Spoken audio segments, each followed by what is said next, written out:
Hi, how are you? I'm good. How are you? Good. Firstly, I want to thank you for giving your valuable time to me and accepting me to talk with you. Well, thank you. It's an honor. So, I want to introduce you to my audience. Can you introduce yourself?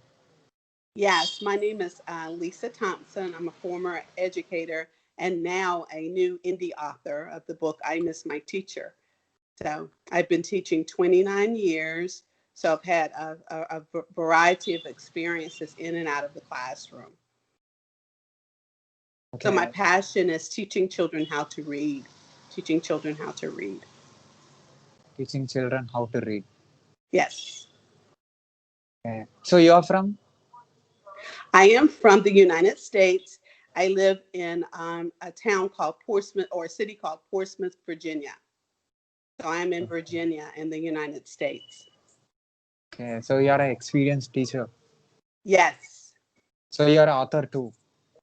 yes, I am. I just became a indie author, self-published.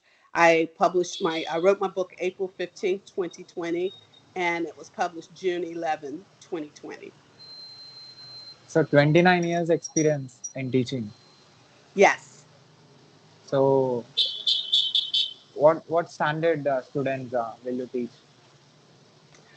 My core audience was first grade through fourth grade, but I mainly taught first grade students. So their age range was like 6 to 7 year olds.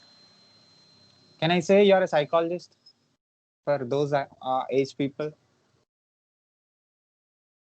I'm sorry, yes, what'd you say? Can I call you as a psychologist for those age group people? You're a psychologist for those age group, Yes. Yes, I guess I could be considered one. Yes. right? Because you know their mindsets, how they learn, how to make them understand the topic. Yes. At that age, they're very hands on. They're very hands on. They like to communicate with each other, they like to explore. So they're very hands on, they're very active at that age. They can't just sit at a seat and just be lectured to. They need vast experiences during that age group. Okay. So how you teach? When I taught, I did a lot of small group teaching. I let kids form interest groups.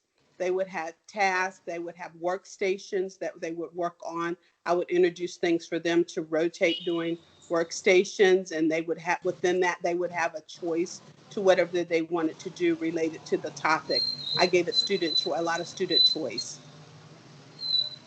Okay. So So I valued student choice and student voice a lot. what are the ways you select to reach the information into the brains of those age group? For instance, we used to do a math think aloud.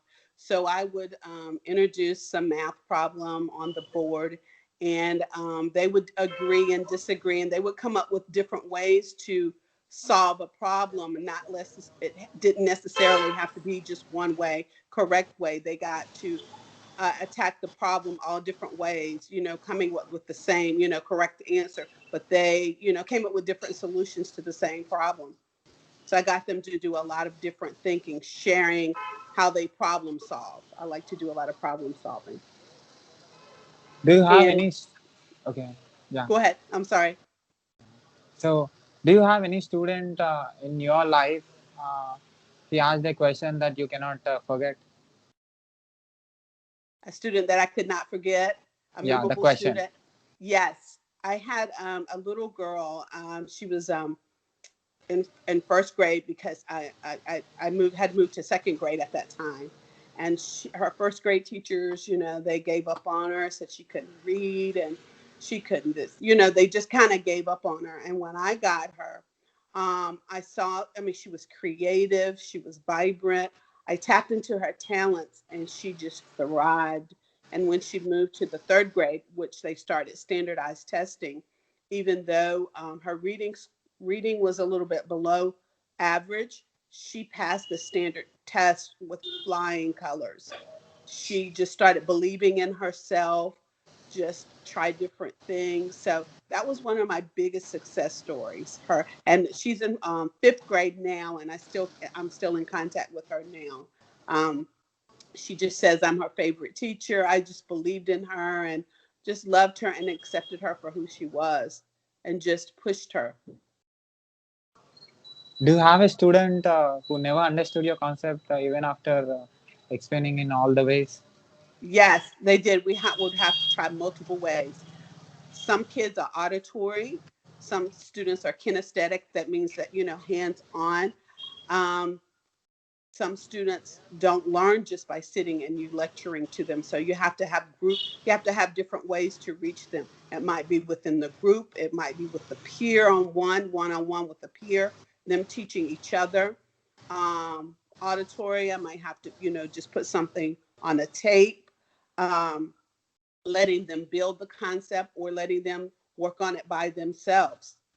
So I would have to watch and monitor to see which their best learning style was. So it was not just one learning style for all students. So, what exactly works for most of the students to connect with the topic? A lot for the majority, believe it or not, for that age level was hands on and them talking, hands on and them exploring. That worked a lot. They can't sit long listening to me lecture for no more than 10, 15 minutes. They can't. Their attention span is very short. So they had to get up and move. They had to get up and talk. They had to get up and stretch and talk to other students and move about the classroom. Sitting there for long periods of time, that was not productive.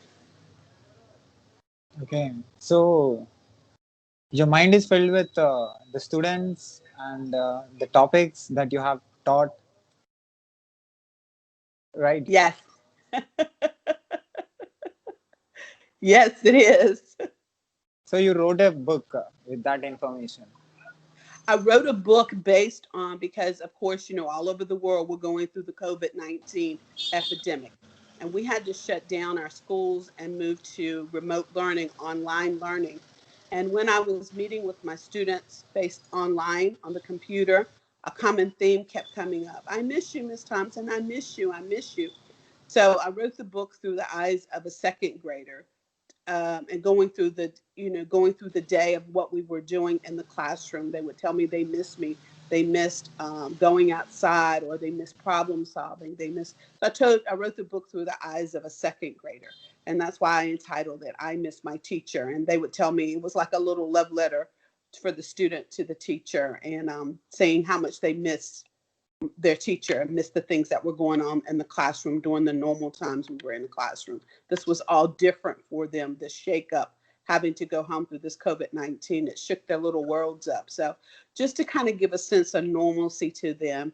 So I wrote it, and I gave it to each one of my students as a gift. I autographed it, and then it went to market. So in all these years, I'm sure you have seen the way education has been evolved, the way the education is, giving to the people. I mean, the education style From the students. Yes, I have. in We've 20 evolved in from. in this 29 years, I'm sure you have seen, that from offline to online it is completely different way of Yes, it's teaching.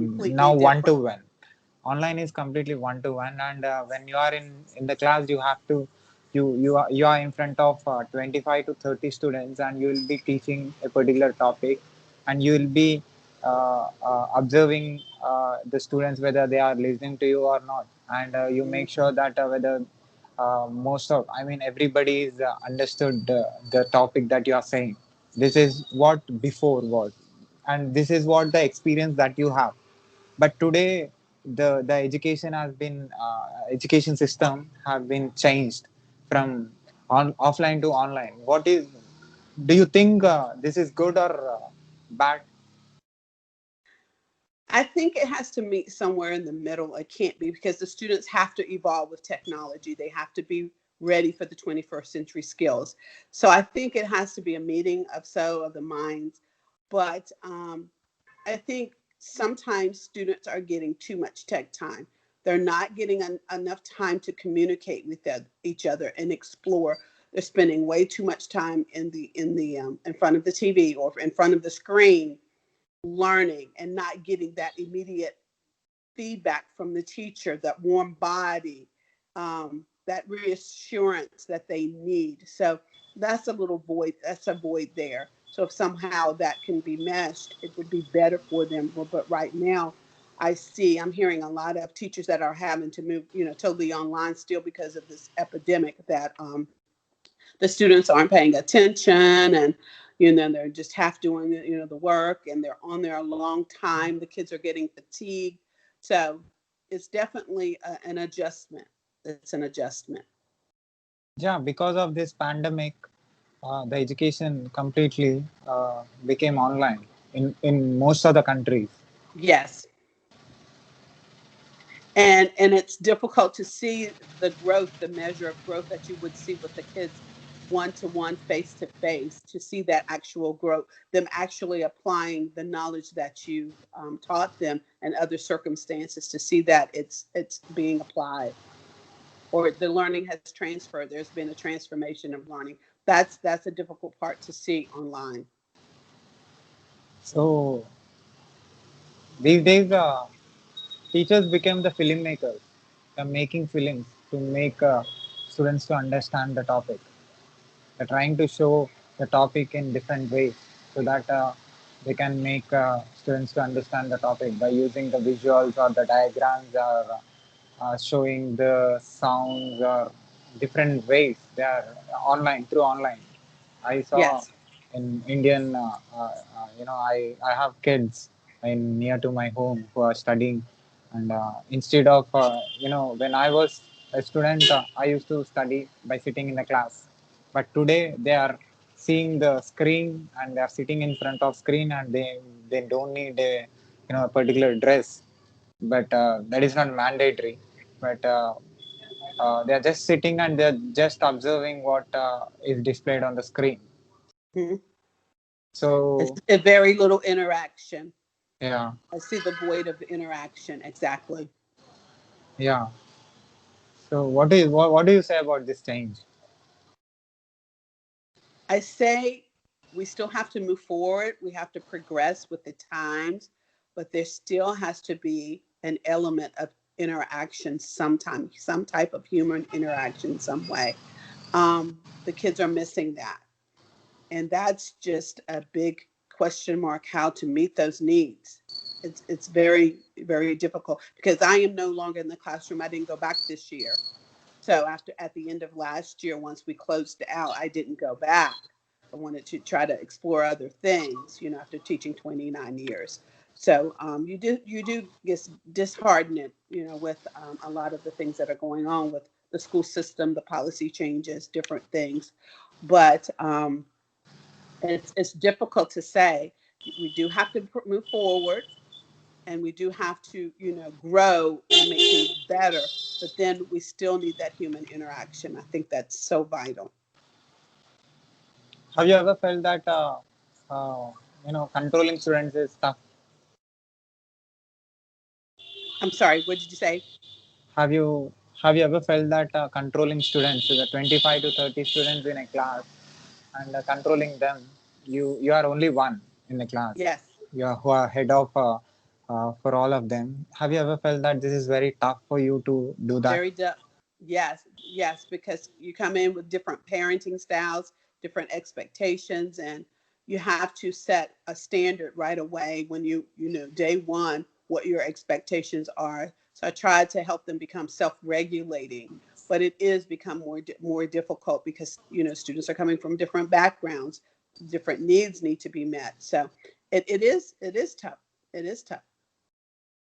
Yeah, they are coming from different backgrounds. The parents are maybe educated or not educated. They are Mhm. illiterates or literates. Uh, it influences. children. And Right. for if their parents are well educated, you don't need to put so much time in that student to Exactly. make him understand a topic. But if that child came from a non-education family, so definitely it is a different job for you. You have to tell a topic in the way that he understands, and the collection is a mixture, right? It is a Right. collection of like literates literates parents kids, and non-literate parents kids, educated parents kids, and non-educated parents kids. That is a collection. So how Yes. you handle that collection is the mystery for me. Like, I don't know Well, how you did that. I had to, first of all, I had to respect all differences coming into the classroom.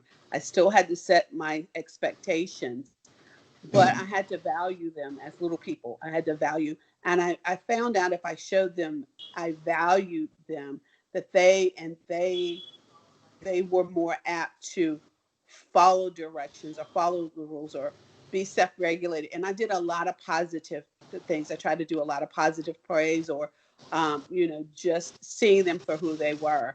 And that helped a lot with some of the behavior issues, some of the behaviors, noticing some of the students who were gifted who needed a little bit more, because sometimes that caused students to act out if they are bored, if they are not, their needs aren't being met. So being in tune to your students, just knowing them, knowing what their needs are, and a lot of times if you're meeting those needs, then a lot of those behaviors disappear.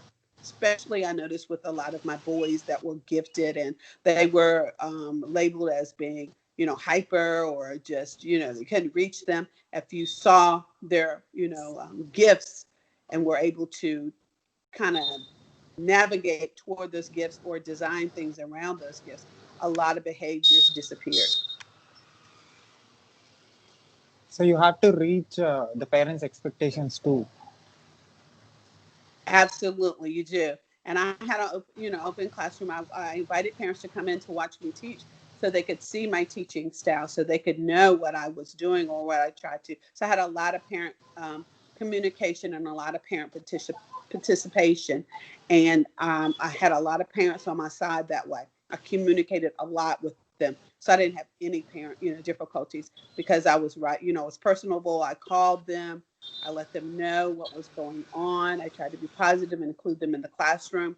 So that helped a lot. So parents teachers meeting. Yes, parents teacher meeting. Okay. So I'm sure you'll be explaining about the kids, how they are studying, and how they are absorbing the information, and how Yes. much they are putting the interest on the topics and all. Hmm. And a lot of times at those meetings, I would give them resources. I would give them resources out of the classroom if they needed counting chips, or if they needed extra books, or if they wanted to see how I did something. I use it as a demonstration time as well. Okay. So how much percentage of success do you have in all these years? How many what? How much success you are, do you think, as a teacher? Outward success, Yeah. my success rate. Yeah. Your success. I think I've had about 90%. I think I haven't been able to reach everybody, but at 85 to 90% of my students, I think I've reached. I think Yeah. I've done a good job reaching them. You're being very honest. Yes, yes, Awesome. So 90% is a big number. yes. Expectations and just redoing things. If you see something's not working, scrap it, try something else. Don't be afraid to try something new. And listen to your students and watch them, listen to them. They'll tell you what they need if you listen to them. So do you prepare before the class? Yes, I prepare. Now, traditionally, people wanted, oh, you have to have lesson plans all in the week, all every day. I didn't do weekly plans. I did day by day. I might do 2 days at a time, because I had to watch the kids. If they got a concept, then we moved on. If not, I have to revamp something I didn't do correctly. I had to plan. So I planned day by day to prepare daily. Yes. So I tried to stay away from the whole weekly or monthly plans, and everybody's in a nice, neat little book. And this, I didn't. And my administrators knew my style, and they trusted me because I had such a good success rate with my students. I knew I did what was best for them. So, if I want to write a book about you, by understanding all the 29 years experience of yours, what title you will suggest to me, and what title will suit for your, I mean biography. Oh my goodness gracious! Whew, that's a good one. Well, um, I guess maybe a day in the life of Mrs. Thompson. I, that's a good one. Wow. Best practices for growing young minds. What is the best practices or develop? Maybe that would be a good title. Best practices for growing young minds. Best practices for growing your mind. Yeah. Lisa talks about best practices of. Yes. Fantastic. Yes. Absolutely. That will That's be, wonderful. yeah, that will be the top selling books. And that, definitely the teachers who belongs, who will be teaching to that grades, will definitely want you and your experience to them, and it will help them in understanding the students better, and giving the uh, I mean teaching them in the right way, so that they can Yes. get 90% success like you. Maybe it is not possible for them to get the success in very small time, because it took a lot of time for you to get a 90% success, but Yeah. definitely they'll get maybe 30 to 40% success if they try hard. A lot of trial and error, a lot of practice. It took a lot of practice and learning, So but it was a great journey. It was a great journey.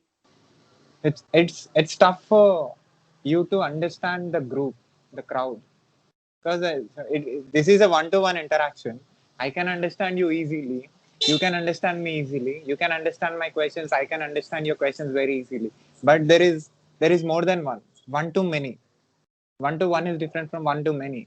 So one to many, it is highly impossible to interact and to send the information, and they should have the equal absorption power and observation power to get the information that you are sending. Yeah, I agree. Yes, It's a tough yes. job. Good You did observation. you Good did a tough job. observation. Yes. Well, I So think this is what you're doing is wonderful. So I appreciate it. I enjoyed it. Thank you. This has been so enlightening. but somebody have to talk about your life, and I came. I Oh, mean, your life experience, like you as a teacher. I don't know whether you have give interviews to different YouTube channels or not, but through me, at least a few Indians or few country people or a few uh, people who connected with teaching field and education field and writing field will definitely, understand you, and they'll know you. There is a woman called Lisa, and she worked for 29 years, and she has experience uh, on this particular subject, and she knows how to make. She knows about teaching well. well, thank you. Thank you. So why It's can't a you? Yeah. it's a gift. It's a gift, and you have to cherish it and you have to nurture it. Once you know you have that gift, you have to definitely cherish it and nurture it. You really do. So why don't you write a book on yourself? Because you don't need uh, information of other thing in the world, because you have a lot of information about yourself to write a book and to publish it. That will be interesting for for the audience or for the people in the world. And that's an idea. That really is. And if I get a good publisher, I could actually do it quicker. I could. So that's an idea. So you wrote a book called I Miss My Teacher. Yes, I miss my teacher. Here it is. I miss my teacher. Yes. Yes. And you can go to missingmyteacher.com, and I will give autograph copies on missingmyteacher.com. It's also available on amazon.com if you want to go up and look at the reviews, Barnes and Noble, or anywhere books are sold. Um, so you can visit there to check it out and check out the reviews. So what is this about? I miss my teacher. When I wrote it, it's about a student who's missing their teacher throughout the day during this COVID-19 epidemic, and they just going through the school day telling all the things that they miss about the school and about their teacher. Okay. And then at the end of the book, I have a letter that I kind of wrote to the parents, just to kind of little, just helping them to know that they were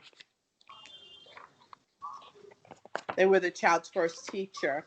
Just a little bit, a message to the parent I wrote. Um, I could kind of share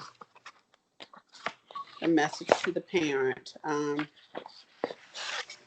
that I wrote. I told my parents, during this challenging time in our nation's history, you may be faced with uncertainty, anxiety, stress, and some despair. You have been quickly thrown into the role of a teacher on top of your typical job and may be feeling overwhelmed.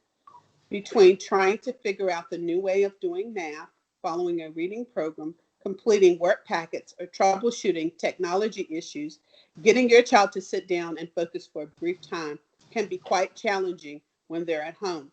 My message to you is this: you are a teacher long before your child stepped into the classroom.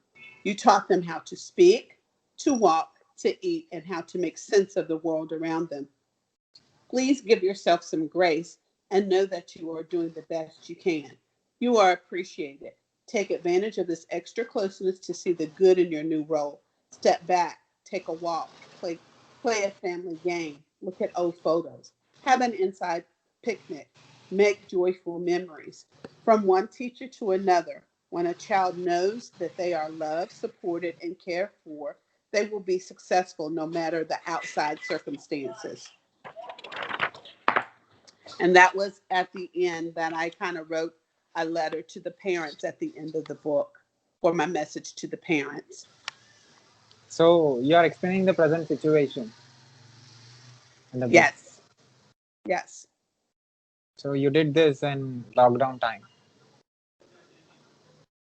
I wrote it actually April 15th. I wrote the book.